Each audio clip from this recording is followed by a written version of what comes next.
Intermittent fasting may or may not be helpful to you depending on the root cause of your PCOS and your eating patterns. And if it is, then how metformin interacts with it. It's also important to understand what intermittent fasting can and cannot deliver for you health-wise, because there is a lot of magical benefits being attributed to it that aren't true. So by the end of this video, you'll know exactly if intermittent fasting is for you and how to go about practicing it for your situation. Hi, Lucy here, nutritionist at CoastViva.com, the place for analytical thinkers who refuse to hide from the facts or cave to excuses. If that's you, subscribe to our channel and hit the bell icon to be notified every week of new science-backed and practical videos to help you lose weight on your terms. Also, heads up, a few spots have opened up for the free one-on-one consult for our Badass Body Boss program, so stick around until the end for the announcement on that. Now, my co-coach Richa will get us started. Zooming out all the way, will intermittent fasting even help you lose weight as a woman with PCOS? There are three main root causes of PCOS that are under your control. The first is stress or chronic inflammation. Second is leaky gut. Third is insulin resistance. You could have multiple of them. If your root cause includes insulin resistance, then intermittent fasting could be helpful. Otherwise, not so much. The best test for insulin resistance is the insulin assay with oral glucose tolerance test. You could ask your doctor for it. That said, if you don't want to wait until you get the insulin assay test results, then here are 3 deductive questions on whether to try intermittent fasting. Number 1, do you have insomnia or trouble getting good sleep? If yes, that's the biggest bang for the buck thing to fix first. Intermittent fasting could further stress your body, leading to worsening PCOS symptoms. Second, do you suffer from a lot of digestive distress, like bloating, cramping on a monthly basis outside of your period? If yes, you may have a leaky gut. In this case, the biggest bang for the buck thing you can do is fix your food quality. That is, reducing processed foods and identifying your food sensitivities and avoiding them. If you're good on the last 2 questions, then you may have insulin resistance. 70% of women with PCOS have insulin resistance, and a decrease of even 5% in weight will significantly reduce your PCOS symptoms. If this is you, Lucy will next talk about the mechanisms behind intermittent fasting and how helpful it is for weight loss in women with PCOS. Preliminary research shows fasting induces transition through 4 states. The first stage is the fed state, where glucose is your main source of fuel and fat storage is active. This lasts about 4 hours. The second stage is post-absorptive state, which lasts up to 18 hours, and here liver glucose is your main source of fuel. The third stage is the fasted state, where as live glucose depletes, your body transitions progressively to other reserves like fat, lactic acid, alanine, for fuel. Now, this occurs after 12 to 36 hours of continued fasting. And the last stage is where if you persist in fasted state, your body fully switches to fat as the main source of fuel. And this is called the metabolic switch. It has been found that those with insulin resistance take a longer time to reach this metabolic switch state. So if your goal of pursuing intermittent fasting is to get to this metabolic switch state, you're not getting to it unless you fast for nearly 2 whole days. And if you wanted to take this on, note 2 things.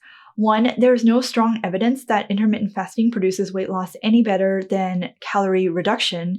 And second, the long-term sustainability of intermittent fasting is unknown, which means you may not be practicing habits that produce the results you want, and you will be doing this for life. So if you're pursuing intermittent fasting because you think it'll produce extra benefits beyond simple calorie reduction, then there is no strong evidence of that being true. Now, if you're pursuing intermittent fasting because you think that it'll make it easier for you to stay in a calorie deficit, Richa will talk about if that is the case for you next. The chances of intermittent fasting keeping you in a calorie deficit depends on your eating pattern. There are 3 main eating patterns. The first is grazing throughout the day. The second is eating 3 to 4 square meals, and the third is eating 3 to 4 square meals and grazing between some or all of the meals. Intermittent fasting is mostly helpful for eating patterns 1 and 3. In these cases, I suggest setting an eating window that excludes your peak grazing times. For example, if you tend to eat late night after dinner, then end your eating window at dinner itself. Or if you tend to graze between lunch and dinner, then create 2 disjointed eating windows that excludes your mid-afternoon grazing hours. Starting with the classic 16-hour fast 8-hour eating window is a good idea. You don't need to do extremes like 1 meal a day.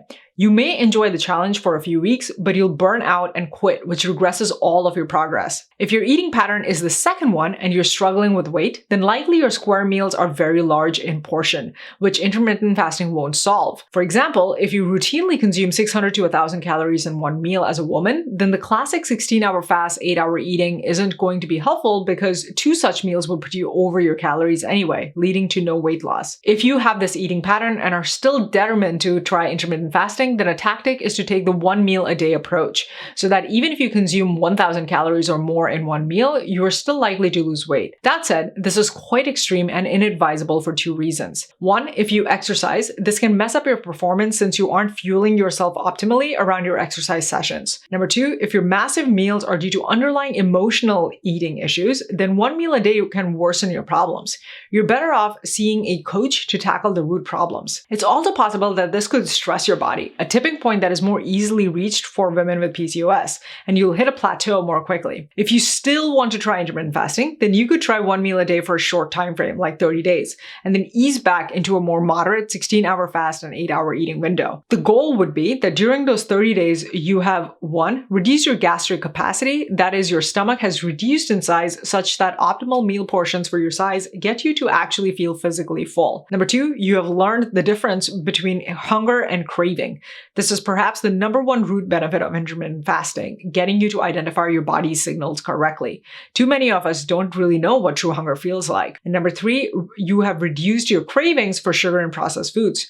Your goal should be to avoid dirty intermittent fasting, that is, eating mostly junk or sweets during your eating window. If you do this successfully over 30 days, your body will reset to being more sensitive to too much sugar or junk, which should naturally cause you to crave fewer sweets and junk after those 30 days. And a last note on deciding on your eating hours. Most of us tend to skip breakfast as a way to reduce eating window to 8 hours, but in fact, our bodies are more sensitive to insulin in the mornings, meaning that if you ate the same meal for breakfast and dinner, your body will produce lesser insulin for the morning meal than for the evening meal, which means lesser fat storage and trigger for other PCOS causes. So I suggest you try to keep more of the morning meals in your eating window rather than optimizing for dinner. Okay, so now Lucy will explain how to adjust your metformin intake if you decide to proceed with intermittent fasting. The full mechanism of metformin is not well understood. It does not tend to cause hypoglycemic episodes, so it is safe to take even when fasting.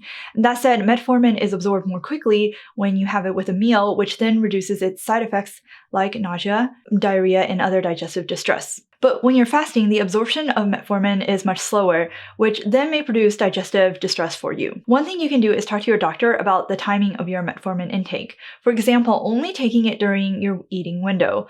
Alternatively, you can also talk to your doctor about taking the extended release form, which may reduce side effects. Regardless of what you do here, if you're taking metformin right now, you must talk to your doctor before you proceed with any kind of fasting, and stay in touch with them about any changes in your physical, mental, and emotional health. Now, Richa will cover how to break your fast, which is equally important to plan if you want to be successful losing weight. It is common for your body to push for instant energy after being deprived of foods. And guess what gives you instant energy? Carbs, which is super easy to overeat in its modern forms of refined grains and cereals. So it is imperative that you also plan how you'll break your fast. It's fine to go for carbs, but make sure to have it with protein, which then slows down the glucose absorption and thus doesn't produce insulin spikes and crashes. I recommend following these steps. First, get a balanced serving of half a plate veggies, 1/4 protein, and 1/4 carbs.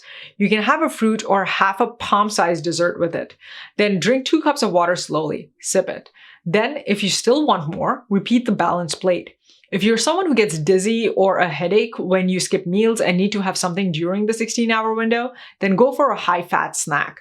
MCT oil with coffee is a classic since it is low in carbs and thus allegedly causes lesser insulin production. Lastly, continue to drink lots of water throughout the day.